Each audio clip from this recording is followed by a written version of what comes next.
C++ Learning Journey, Simple Ordering App, Part 2. Ngayon ay February 3, day 33 ng aking learning journey sa C++ tutorial. So, tara, continue tayo.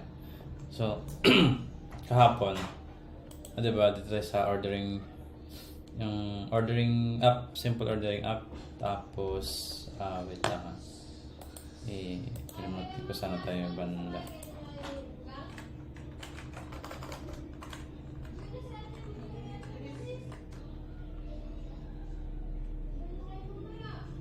Tapos yan, compile lang muna natin. Yan, so sa buy pizza, diba? 1. Tapos by product, pizza products, for example, Hawaiian. Tapos how many